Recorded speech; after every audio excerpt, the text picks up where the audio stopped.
അല്ലാത്ത ഞാൻ ഒരിക്കലും പൗഡർ റൂമിലാണ് ഞങ്ങൾക്ക് ഏറ്റവും കൂടുതൽ AC ഉള്ളത്. അവിടെ പോയി ഞാൻ നെവിനും കെട്ടിപ്പിടിച്ച് കിടക്കും. അപ്പൊ ഞാൻ ഇത് ആദിലയോട് പറഞ്ഞത്, ഒരു ദിവസം നമ്മളിങ്ങനെ ഒരു എനിക്ക് തോന്നുന്നു എന്തോ ഒരു ഇഷ്യൂ കഴിഞ്ഞിട്ട് ഞങ്ങൾ സംസാരിച്ച സമയത്ത് ആദ്യം എന്നോട് ഒന്ന് ചോദിച്ചു, പ്രവീൺ അങ്ങനെ എന്തെങ്കിലും എപ്പോഴെങ്കിലും ഫീൽ ചെയ്തിട്ടുണ്ടോ എന്ന് ചോദിച്ചു. അൺകംഫർട്ടബിൾ ആയിട്ടുണ്ടോ? ഞാൻ പറഞ്ഞു ഉണ്ടായിട്ടുണ്ട്. അപ്പൊ ആദിൽ എന്നോട് പറഞ്ഞിട്ടുണ്ട് ഷാനവാസിന് ആദ്യമായിട്ടുണ്ടായിട്ടുണ്ട്, അവരപ്പോൾ ഇതിനെക്കുറിച്ച് സംസാരിക്കുന്നു. ഹായ് ഫ്രണ്ട്സ്, എല്ലാവർക്കും പുതിയൊരു വീഡിയോയിലോട്ട് സ്വാഗതം. എൻ്റെ വീഡിയോ പുതുതായിട്ട് കാണുന്നവരുണ്ടെങ്കിൽ ഒന്ന് സബ്സ്ക്രൈബ് ചെയ്ത് സപ്പോർട്ട് ചെയ്യണം കേട്ടോ.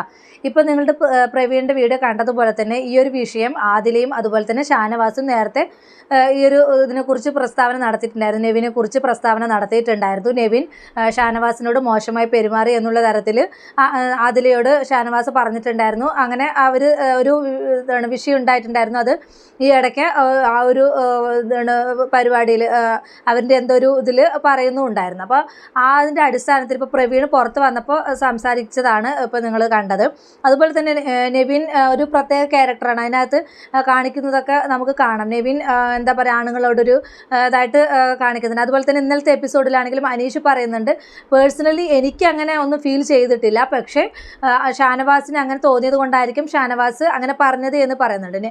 ഒരാളിപ്പോൾ അങ്ങനെ ഒരു ഫീൽ ഇല്ലാതെ വെറുതെ പച്ചക്കള്ളം, ഇത് ഇത്രയും വലിയൊരു പബ്ലിക് പ്ലാറ്റ്ഫോമിൽ ആരും അങ്ങനെ പറയില്ലല്ലോ. എന്തായാലും പ്രവീണിനും അങ്ങനെ ഒരു അനുഭവം ഉണ്ടായിട്ടുണ്ടെന്നാണ് പുള്ളിക്കാരൻ പറയുന്നത്. ഷാനവാസിനെ തൊടാനും പിടിക്കാനൊക്കെ വരുന്ന സമയത്ത്, നെവിൻ തൊടാൻ പിടിക്കാനൊക്കെ വരുന്ന സമയത്ത് ഇങ്ങനെ ആദ്യമൊക്കെ വിലക്കിയിട്ടുണ്ടായിരുന്നു. പിന്നെ തൊടാൻ വന്നപ്പോൾ കൈ തട്ടി മാറ്റി എന്നൊക്കെ ഒരു ഇതിൽ പറയുന്നുണ്ടായിരുന്നു.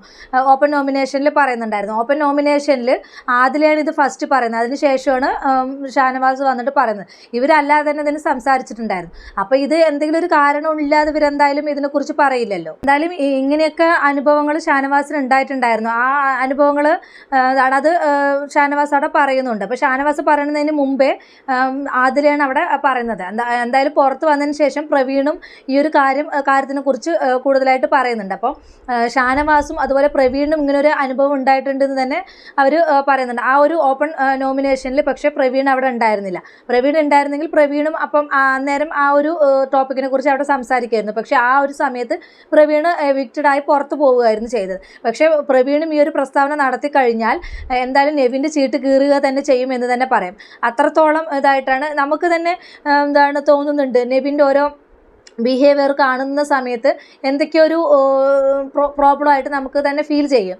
അപ്പോൾ പല ആളുകൾ പറയുന്നുണ്ട്, പണ്ടത്തെ കണ്ടസ്റ്റൻറ്റ് റിയാസിനെ പോലെയാണ് നെവിൻ കാണിച്ചു കൂട്ടുന്നതെന്നൊക്കെ പറയുന്നുണ്ട്. ഇന്നലത്തെ ആ ഒരു എപ്പിസോഡ് എടുത്ത് നോക്കുകയാണെങ്കിലും അതിലും നെവിനും അതുപോലെ റിയാസും ഒരമ്മ പെറ്റ മക്കളെ പോലെയാണ് അവിടെ കാണിച്ചു കൂട്ടുന്നത്. അപ്പോൾ റിയാസിനെ അനുകരിക്കാൻ ശ്രമിക്കുകയാണെന്ന് വരെ നമുക്ക് തോന്നിപ്പോകുന്ന തരത്തിലാണ് അവിടെ അവർ കളിക്കുന്നത്. അപ്പോൾ എന്തായാലും ഒരാൾക്ക് മാത്രമല്ലല്ലോ, പ്രവീണും ഈ ഒരു പ്രസ്താവനയായിട്ട് മുന്നോട്ട് വരികയാണെങ്കിൽ എന്തായാലും നെവിൻ അവിടെ നിൽക്കാൻ യാതൊരു യോഗ്യതയില്ല എന്ന് തന്നെ പറയാം. പക്ഷേ ബാക്കിയുള്ള കണ്ടസ്റ്റൻ്റ് ഒന്നും ഈ ഒരു ആരോപണമായിട്ട് മുന്നോട്ട് വന്നിട്ടില്ല. ഷാനവാസാണ് വന്നിരിക്കുന്നത്. ഷാനവാസ് ആദില ഓപ്പൺ നോമിനേഷനിൽ പറഞ്ഞതിന് ശേഷമാണ് പുള്ളിക്കാരൻ പറയുന്നത്. അപ്പോൾ എന്തായാലും പ്രവീൺ പുറത്തിറങ്ങി കഴിഞ്ഞിട്ട് പ്രവീണിൻ്റെ കാര്യങ്ങളും അവിടെ പറയുന്നുണ്ട്. എന്തായാലും പ്രവീൺ പറയണ കാര്യങ്ങൾ നമുക്കൊന്ന് കണ്ടു നോക്കൂ. മോശമായിട്ടുള്ളൊരു ടച്ച്, പ്രവൃത്തി, കാര്യങ്ങളൊക്കെ ഉണ്ടായിട്ടുണ്ടെന്ന് പറയുന്നുണ്ട്. ശരിക്കും ഐഡന്റിറ്റി വെളിപ്പെടുത്താത്ത ഒരു വ്യക്തി, പ്രത്യേകിച്ച് പുരുഷന്മാർക്ക് അങ്ങനെ ഒരു മോശം എക്സ്പീരിയൻസ് ഉണ്ടാകുമ്പോൾ എൻ്റെ ഐഡന്റിറ്റി ഇതാണ്, ചിലപ്പോൾ എനിക്കിങ്ങനെ തോന്നിയിട്ടുണ്ടാവും എന്ന് പറയാനുള്ള ഒരു ഗഡ്സ് നിവിൻ എന്തുകൊണ്ട് കാണിക്കുന്നില്ല എന്നുള്ളതാണ് എൻ്റെ ക്വസ്റ്റ്യൻ. ശരിക്കും ഐഡന്റിറ്റി വെളിപ്പെടുത്താൻ സമയമായോ നിവിൻ? എനിക്കതിന് കമന്റ്സ് ഒന്നും പറയാനില്ല. പക്ഷെ ഈ പറഞ്ഞ ഇൻസിഡന്റിൽ എനിക്കൊരെണ്ണം ഐഡിയ ഉണ്ട്. കാരണം ഇന്നലെ എന്റെ പേര് ആദില നോമിനേഷൻ ഇട്ടിട്ട് പ്രവീണും ഇതുപോലെ മിസ്ബിഹേവ് ചെയ്തിട്ടുണ്ടെന്ന്. ഇതിൽ എനിക്ക് ക്ലിയർ കട്ട് ആയിട്ട് കാര്യം പറയാനുണ്ട്. കാരണം ഞാനൊരു ടച്ചി പേഴ്സൺ അല്ല.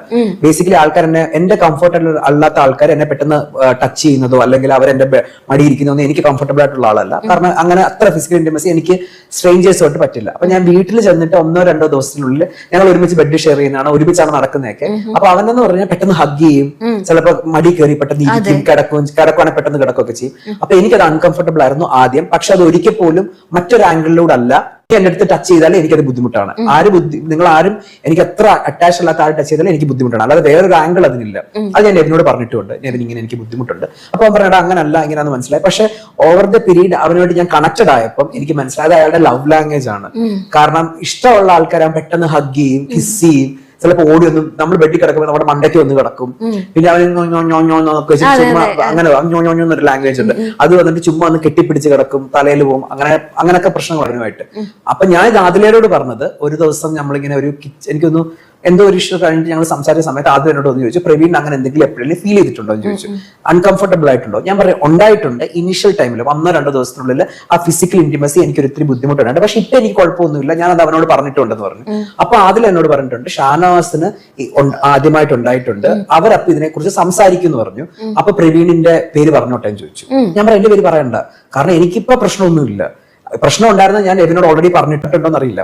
ലവ് ലാംഗ്വേജ് ഇതാണ്, പക്ഷെ അത് എല്ലാവർക്കും കംഫർട്ടബിൾ ആവണമെന്നില്ല. എനിക്ക് ആദ്യം കംഫർട്ടബിൾ അല്ലാത്ത പോലെ ഇപ്പൊ ആൾക്കാർ കാണുമായിരിക്കും. നീ ഒന്ന് കെയർഫുൾ ആയിരിക്കണം എന്ന് ഞാൻ പറഞ്ഞു. ജസ്റ്റ് ഒരു ഡിസ്റ്റൻസ് ആണ് എല്ലാവരും പറഞ്ഞപ്പോൾ ഹി സെഡ് എടാ എനിക്ക് ഓർമ്മയുണ്ട് അഭിലാഷ് ഇതുപോലെ ഒരു പ്രാവശ്യം നെവിനോട് പറഞ്ഞിട്ടുണ്ട്, അതിനുശേഷം ഞാൻ അഭിലാഷായിട്ട് ഒരു ഡിസ്റ്റൻസ് ഇട്ടാ നിൽക്കുന്നതെന്ന്. അപ്പോൾ പ്രവീണിൻ്റെ കാര്യം പ്രവീൺ ഇങ്ങനെയാണ് പറയുന്നത്, തുടക്കത്തിൽ എനിക്ക് ബുദ്ധിമുട്ടായി തോന്നിയെങ്കിൽ പിന്നീട് എനിക്കത് അങ്ങനെ മോശമായിട്ടുള്ള രീതിയിൽ തോന്നിയിട്ടില്ല എന്നാണ് പ്രവീൺ പറഞ്ഞു വെക്കുന്നത്. എന്തായാലും പ്രവീണും ആ ഒരു കാര്യം പറഞ്ഞതാണെങ്കിൽ പ്രവീണും എന്താ പറയുക നെവിൻ അതോടുകൂടി തീർന്നേനെ. അപ്പോൾ പുള്ളിക്കാരൻ്റെ ഐഡൻറ്റിറ്റി വെളിപ്പെടുത്തിയിട്ടില്ല. എന്ത് ഇതാണ്, പുരുഷന്മാരോടാണോ താല്പര്യം അതോ പെണ്ണുങ്ങളോടാണോ താല്പര്യം എന്ന് പുള്ളിക്കാരൻ ഐഡൻറ്റിറ്റി വെളിപ്പെടുത്തിയിട്ടില്ല. അതുകൊണ്ട് തന്നെ ഒരാൾ തൊടുന്ന സമയത്ത് ആ നെവിൻ്റെ നടത്തവും ഭാവമൊക്കെ കാണുമ്പോൾ നമുക്ക് തന്നെ എന്തോ ഒരു പന്തികേട് തോന്നുന്നുണ്ട്. അപ്പോൾ തന്നെ ആ ഒരു കാരണം കൊണ്ട് തന്നെ അവൻ്റെ ഐഡൻറ്റിറ്റി വെളിപ്പെടുത്താത്തത് കൊണ്ടും ഇങ്ങനെ ഒരു ഇതുള്ളത് കൊണ്ടും അപ്പോൾ ഷാനവാസിന് അങ്ങനെ ഡിസ്കംഫർട്ടബിൾ ആയിട്ട് തോന്നിയിട്ടുണ്ടാകും. പക്ഷെ പ്രവീൺ പറയുന്നത് എനിക്ക് അങ്ങനെയൊന്നും തോന്നിയിട്ടില്ല എന്നാണ് പറയുന്നത്. അപ്പോൾ പൂർണ്ണമായിട്ട് പുള്ളിക്കാരൻ എനിക്ക് അങ്ങനെ തോന്നിയിട്ടുണ്ട് എന്ന് പറയുകയാണെങ്കിൽ അത് എന്താണ് ലാലേട്ടൻ വന്ന് ചോദിക്കും, അതിനെതിരെ പ്രതികരിക്കുകയും ചെയ്യും. അപ്പം എന്താണ് ഈ ഒരു സീന് കഴിഞ്ഞതിന് ശേഷം നെവിൻ പുറത്ത് പോയി നിന്നിട്ട് ക്യാമറയ്ക്ക് മുമ്പിൽ നിന്നിട്ട് ഭയങ്കരമായിട്ട് കരയുന്നുണ്ട്, ഭയങ്കര വിഷമമൊക്കെ പറയുന്നുണ്ട്. ഞാൻ അങ്ങനെയാണ് ഇങ്ങനെയാണെന്നൊക്കെ പറയുന്നുണ്ട്. അതുപോലെ അനീഷ് സംസാരിക്കുമ്പോഴും അനീഷിനോടും ഈ കാര്യങ്ങളൊക്കെ പറയുന്നുണ്ട്, നിങ്ങൾക്ക് എൻ്റെ അടുത്ത് ഇങ്ങനെ തോന്നിയിട്ടുണ്ടോ എന്നൊക്കെ ചോദിക്കുന്നുണ്ട്. അപ്പോൾ ഷാനവാസ് ആദിലയോടാണ് ഇത് പറയുന്നത്, വേറെ ആരോട് പറഞ്ഞിട്ടില്ല. പിന്നെ അതിൽ പറഞ്ഞപ്പോൾ പുള്ളിക്കാരൻ ഓപ്പണായിട്ട് പറഞ്ഞു, ആ ഒരു ഇതിൽ പറയുകയും ചെയ്തു. അപ്പോൾ പുള്ളിക്കാരന് ചിലപ്പോൾ ആ ടച്ചും കാര്യങ്ങളും ഒക്കെ കംഫർട്ടബിളായിട്ട് തോന്നിയിട്ടുണ്ടായില്ല, അതുകൊണ്ടായിരിക്കും പുള്ളിക്കാരൻ അങ്ങനെ പറഞ്ഞത്. പ്രവീൺ പുറത്ത് വന്നതിന് ശേഷം പുള്ളിക്കാരനും ആ ഒരു ഇത് തന്നെ പറയണം, ആദ്യത്തെ ടച്ചും കാര്യങ്ങളൊക്കെ എനിക്ക് അങ്ങനെ ഇതായിട്ട് തോന്നിയില്ല, പിന്നെ ഞാനത് അത് അങ്ങനെ മൈൻഡ് ചെയ്തില്ല, ആ ഒരു രീതിക്കാണ് ഞാനും പോയിക്കൊണ്ടിരുന്നത് എന്നാണ് പറയുന്നത്. എന്തായാലും ഈ ഒരു ആഴ്ച സത്യാവസ്ഥ അറിയാം, അതിൻ്റെ കാര്യങ്ങളും എന്താണെങ്കിലും ആ ഒരു വീഡിയോ ഒക്കെ അവിടെ റെക്കോർഡഡ് ആയിരിക്കുമല്ലോ. അപ്പോൾ അതൊക്കെ കാണിക്കുമ്പോൾ ഷാനവാസ് പറഞ്ഞതാണോ ശരി, അതുപോലെ നെവിൻ പറഞ്ഞതാണോ ശരി, പ്രവീൺ പറഞ്ഞതാണോ ശരിയെന്ന് അന്നേരം നമുക്ക് മനസ്സിലാവും. എന്തായാലും പുള്ളിക്കാരൻ്റെ ചീപ്പ് കളിയാണെന്ന് തന്നെ പറയാം. നെവിൻ അവിടെ എൻ്റർടൈനർ ആണ് എങ്കിൽ കൂടെ അവിടെ ശരിക്ക് ആ ഒരു ഇതായിട്ട് നമുക്ക് ആ കളിയും ഇതൊന്നും നമുക്കൊന്നും ഫീൽ ചെയ്യണില്ല. അവിടെ പുള്ളിക്കാരൻ നല്ല രീതിയിലൊന്നും അല്ല അവിടെ ചെയ്യുന്നത്, കുത്തിത്തിരിപ്പിൻ്റെ ആശാനാണെന്ന് തന്നെ പറയാം. തീറ്റ, പിന്നെ ഒന്നാമത്തത് തീറ്റ മാത്രമാണ് അവിടെ കാണിക്കുന്നത്, അല്ലാതെ പുള്ളിക്കാരൻ്റെ ഭാഗത്തുനിന്ന് ഒരു കളിയും അവിടെ കണ്ടിട്ടില്ല. അപ്പോൾ എന്ത് തന്നെയാണെങ്കിലും ഇനി ഈ ഒരാഴ്ച ലാല് വരുന്ന സമയത്ത് അവിടെ എന്തൊക്കെയാണ് സംഭവിക്കുന്നത്, അവിടെയൊക്കെ എന്തൊക്കെയാണ് ഇവരുടെ ഇതൊക്കെ ഒന്നുള്ളത് നമുക്ക് മനസ്സിലാക്കാൻ കഴിയും. അപ്പോൾ ഈ വീഡിയോ കാണുന്ന നിങ്ങളും നെവിനെ കുറിച്ച് എന്താണ് അഭിപ്രായം എന്നുള്ളത് അറിയിക്കുക. അതുപോലെ ഷാനവാസിനെ കുറിച്ചും നിങ്ങളുടെ അഭിപ്രായം അറിയിക്കുക. ഒരാൾ ഒന്നും തോന്നാതെ ഒന്നും കാണാതെ അങ്ങനെ പറയില്ല. പ്രവീണും അവിടെ വെച്ചിട്ട് ഇങ്ങനെ പറഞ്ഞിട്ടുണ്ടായിരുന്നു എന്നാണ് ആദില പറയുന്നത്. അപ്പോൾ പ്രവീൺ പുറത്തിറങ്ങിയ ശേഷം എങ്ങനെയാണ് സംസാരിക്കുന്നത്, ആദ്യമൊക്കെ എനിക്ക് അങ്ങനെ തോന്നി, അത് ഞാൻ ആദിലയായിട്ട് സംസാരിച്ചിട്ടുണ്ടായിരുന്നു, പിന്നെ എനിക്കത് അത്ര ഞാനത് മൈൻഡ് ചെയ്തിട്ടില്ല എന്നാണ് പറയുന്നത്. അപ്പോൾ ഇതിൽ എത്രമാത്രം സത്യാവസ്ഥയുണ്ട് എന്നുള്ളത് ലാലേട്ടൻ വരുന്ന സമയത്താണ് ആ ഒരു കാര്യങ്ങളൊക്കെ അറിയുള്ളൂ. കൂടെ നിർത്തി സംസാരിക്കുമ്പോഴാണ് അതിലെ ആ വീഡിയോസും വിഷ്വൽസും ഒക്കെ കാണിക്കുമ്പോഴാണ് അതിൽ എത്രമാത്രം കഴമ്പുണ്ട് എന്നുള്ളത് മനസ്സിലാവുള്ളൂ. അപ്പോൾ നിങ്ങളുടെ അഭിപ്രായം നിങ്ങൾ എന്താണെന്ന് വെച്ചാൽ കമൻറ്റ് ബോക്സിൽ അറിയിക്കുക. അതുപോലെ തന്നെ എൻ്റെ വീഡിയോ പുതുതായിട്ട് കാണുന്നവരുണ്ടെങ്കിൽ ഒന്ന് സബ്സ്ക്രൈബ് ചെയ്ത് സപ്പോർട്ട് ചെയ്യുക. അപ്പോൾ ഇത്രയുള്ള എൻ്റെ ടോപ്പിക്, പുതിയൊരു ടോപ്പിക്കുമായി നമുക്ക് വീണ്ടും കാണാം.